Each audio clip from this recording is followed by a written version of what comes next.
Alright, hello everyone, it's Happy, and you guys guessed it, we're obviously going to be talking about the 50B. Now the 50B is literally my favorite tank and one of the best tanks in the whole game. Firstly, we're going to be going over the armor profile. As you can see, the front of the hull is very red, and the legend is that no TDs can even penetrate the front of the hull. Now, I like to use the hull to my advantage by, obviously peeking with the hull, then baiting shots from the enemy and smashing their face for 1200 damage. So as you can see here, I'm going to show you a quick example of what the 50B can do in order to bait shots. Basically, let's say your enemy is very scared and you basically poke out the front of your tank as such.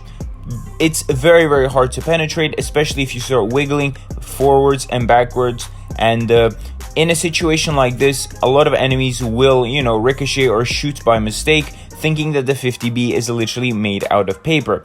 In this situation, you obviously, bait a shot from them, peek out and smash their face 3 times, and you're basically in a big fat win. Furthermore, the turret isn't as weak as everyone thinks it is. Sometimes there will be random ricochets, sometimes there won't. Furthermore, the gun also blocks shots, and the rest we know. The sides get penned by the HE shells of the hull and the turret, but that's old news, and I think this is a very troll tank indeed.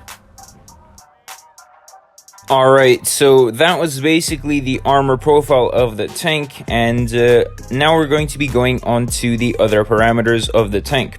So firstly, this is my ammunition, very standard. My provisions are also very standard. Now in terms of equipment, it's also quite standard for drum tanks. We use penetration because the ventilation system gives us nothing else, etc. We have improved modules because we like to ram people. We're AMX 50B, we fly 50 kilometers per hour, and we like to smash into people. Now in terms of statistics, this is my best tank in terms of stats because it's one of my older tanks, and as you can see, the AMX 5120 has better stats than the AMX 50B. But anyway, I think 3500 damage is good enough to talk about this tank in more or less depth. Now the first map is the Greek map. I forgot the name. Basically, we have 3 heavy tanks against us, 2 mediums and 2 TDs. We're obviously going to be going to the standard heavy position to wait for them to try and cross. So obviously we're pushing straight ahead. Now this position is very good because a lot of tanks from the enemy team like to cross onto B, and from here you can shoot them. Unless a stupid chieftain stands in front of you. Very nice position he's got, he's fully exposed and it doesn't make sense to stand there. Regardless, okay, no one pushed through, so we can start trying to push the VK, because there's no point pushing the chieftain and the mouse. They're looking straight ahead at us. So I'm going to be making our way here. And as you can see from the minimap, our guys lost C, which means the enemy mediums are going to come through. Obviously, we're going to be... I don't understand how he penetrated this. He has some godlike aim, apparently, but we put 2 shells into him with APCR and we fall back for a reload. Now, 2 of our own teammates are going to be pushing the VK, therefore I don't see any reason as to keep on trying to stay here. Instead, I'm going to be helping our IS-7 in the other flank deal with the mouse and the chieftain. So the mouse pushes up here. We're going to be trying and hitting those fuel tanks because we know exactly where they are. The second shot obviously didn't fly where it was expected, but here we hit the fuel tanks twice, and I don't understand why the fuel tanks didn't start burning, but that's okay. Obviously we're taking cover behind this pillar, and we're completely fine with this. And the chieftain there is making a mistake. He's still staying there while his friend is dead, and the grill cannot really help him. So we're going to be smashing the chieftain's face right here, and then we're going to be going on a reload because we know the rest of the tanks are on the other side. The E3 wasn't spotted yet. This means that the grill is alone here pretty much. Now here I'm going to be trying to put a few shells onto the grill. Our teammates are swarming him, and here I'm trying to get a perfect angle, but I don't think we can give out a second shot. Unless, no second shot, and we're going to be going on another reload here. Now the E3 could be anywhere, he still hasn't been spotted, so we're going to be trying and going for the 30B or the Sheridan. Now the 30B could be AFK, but I don't want to risk it by turning around, and you know, these guys are already way too low, therefore I'm going to be trying to go for the Sheridan, and there is the E3. Technically we could get shot, but I don't think he's the smartest of players since he's sitting there in a goddamn E3. Now the 30B, we trade shots, and here I don't have enough, shells for the Sheridan, so I'm going to be giving this one and then falling back. Hopefully the 30B doesn't swarm me, so he's going around, so I think I could do this. Maybe we can even tank a shell from the Sheridan, but I don't think this will be too successful. So basically, alright, so the Sheridan I think will get picked up. Maybe we can shoot the 30B for an extra 500, no. And the cap is almost 1,000, and it is 1,000. Maybe we can get one more shot in onto the E3, and okay, at least we got an extra 360. Can we? No, we can't. And we did 4,600 damage for the first game, as you can see here, which is a pretty decent result.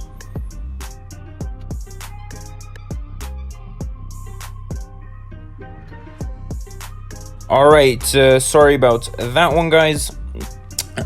Basically I did play 3 games there, but it stopped recording during the second game, I think halfway through, so I'm going to be playing 2 extra games on the 50B because obviously we don't have 2 extra recorded games here. Now we're still going to be playing very, very aggressive in the 50B because this is a tank to be aggressive in. A very, very aggressive tank indeed. Now we're going to be pushing onto the C-cap. We have 1 heavy tank in support, and we have 3 mediums and 2 TDs. The enemy has 3 heavies and 2 mediums and 2 TDs. So we take this position and we can shoot the enemy while they are crossing. Obviously here the ST1, we track him. This means we can put a few other shells into him. Now I saw someone shoot, so it could be the K91 or ST1, but it was the ST1, which is good for us. We take in less damage. As you can see, our alpha was really, really low. 1,100 is really, really garbage, and our average should have been 1,200, but this is completely fine. E5 is making too many mistakes, is peeking out, and here the ST1 peeks out as well. Too many mistakes. We can trade shots.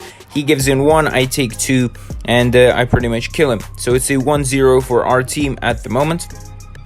And the K91 and E5 are behind cover, so I'm going to be going on a reload. Now I didn't see anyone else push up here, so I'm pretty much going to be very, very aggressive, trying to push the E5 or maybe the K91. So the E5 is around the corner, but he's pushing ahead, so if I can't get him, it's fine. I'd rather focus on the K91. And 435, I don't understand what that ricocheted off of, but that's okay. 300, that's really, really low. And 300 again. I don't understand what these low rolls are. This is some BS from Wargaming side, from RNG side.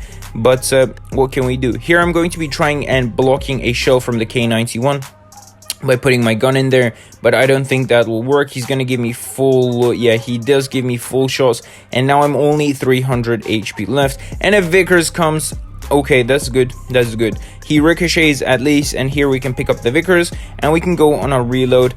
This means we can still give out maybe 1 drum or something like this, which would put us at a very, very good number of 4. No, I don't think so. I don't think that that's our, this bastard isn't gonna. Yeah, pretty much this is what happens. This is what happens when you get.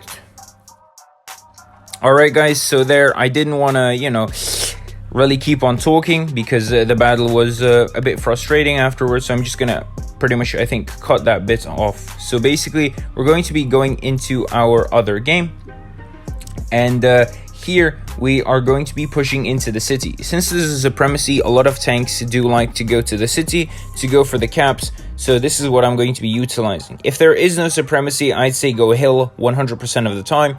If there is supremacy, most of the time, if you're a heavy or a TD, I suggest go to the city because that's where a lot of the fighting will happen. So I'm going to be going very, very aggressive. As you guys can see, I'm very aggressive at the start, trying to get those initial positions, get a shot where people cross, and hopefully we can see someone cross here.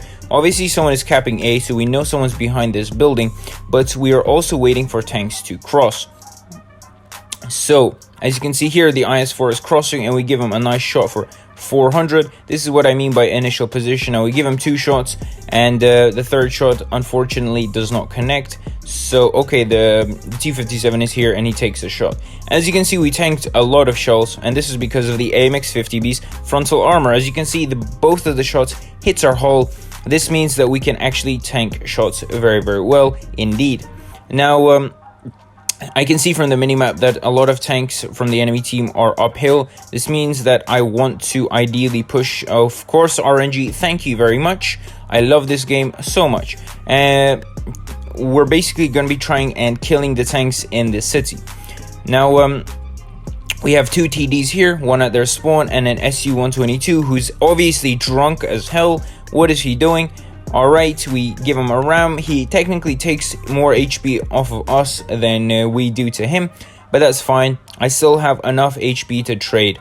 Now, there is a full FV4005 and some other tanks on the hill. So we're basically going to go for the FV4005. So we're going to put 1 shot into him.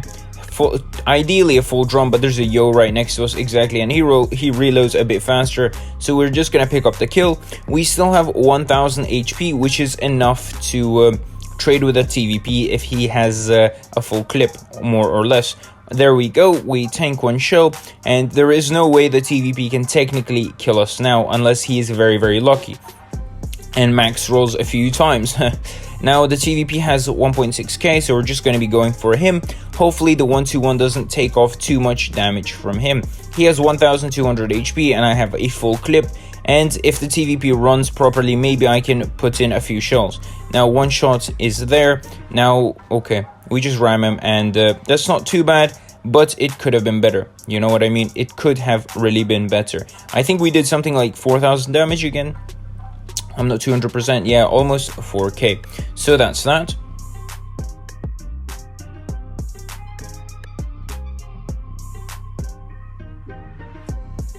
Alright guys, so now the last game on the 50B is on Mayan Ruins, and here again we're going to be very, very aggressive. We're going to be trying and getting those initial positions and basically smashing the tank. This tank is very, very good at dealing lots of damage, and as we can see from the setup, the enemy has 2 TDs, 3 heavy tanks and 2 mediums, so a Sheridan and a 140. Obviously I'm putting the mediums and lights into one category to make it easier instead of counting it as 1 light or 1 medium, blah blah blah, etc, etc. So here, since they have a lot of heavies, I think that they will go to the B cap, and this means I'm going to be basically taking this bush here initially, and then we might change position as the battle goes on. So from here it may be a Death Star, a Grill, I don't know, whatever IS-4 pushes through, and then we can basically shoot them into the side. We can see the Kranwagen is pushing, or Kranvan, whatever you want to say, and here if he does turn the turret to the other side like this, we can pretty much put in a good shot right into his face. Now a Sheridan seems to be at our spawn. I don't understand what he's doing. The Kranwagen is still there. Maybe I can put another shot if he turns his. No, he doesn't, but we can put it into his hull, and the Sheridan is here. Maybe we can give him a shot. No, we can't. We try and do a really quick turn, but it doesn't go out as planned. The IS-7 on the enemy team will get absolutely obliterated because he's alone against our whole team. And I think the Death Star is going to get the Sheridan. Yup, there you go. And the Sheridan's pretty low, so I really don't know what to do here. But I see a 140, so I can pretty much clip him right now. I give him a good shot for 490. That's pretty good alpha. And now I'm going to load APCR and kill him for sure. There we go. It's a 3-2 situation. Now the enemy team still has a lot of HP, like a lot of HP. This means that I should stay more or less careful, and I can put out some damage right now. A Death Star is close, so I think he's the first to die here because he's way too close to our guys, and we are really gonna storm him. So I'm gonna push out here, put 1 shell into that, and I really don't want to peek again because he is looking at me. He is looking at me, so I really don't want to peek again. And however, since the IS-4 takes his attention away, I can peek and I'll shoot him 1 more time. The Grill is here. Unfortunately, his HE sucks, and we trade for my advantage. Now the Grill has 1400 HP, so I'm thinking of maybe ramming into him and then I can kill him. but I'm not 200% sure. Instead of going for the IS-4, I'd say I'd go for the grill, and then I come around for the IS-4 because he'll survive longer because of his armor. So here, we're gonna put one shell into the grill. Thankfully, our teammate does help us, and we're able to take out the grill really quickly. And now the IS-4. We've already done over 4k, yeah, 4.2k, and the IS-4 is pretty much alone. But I don't think he'll survive enough because we're going to be reloading for still another 8 seconds, and that's way too long. So basically, actually we can put in 1 or 2 shots. That would be perfect. 1 shot in, maybe a second one, nice. 4.8k is a good enough result to finish these games off with. So on average, we've done pretty well, and this is a very good way of showing how strong the AMX 50B really is, at least in my opinion, and this is why the AMX 50B is literally one of the best tanks in the whole game.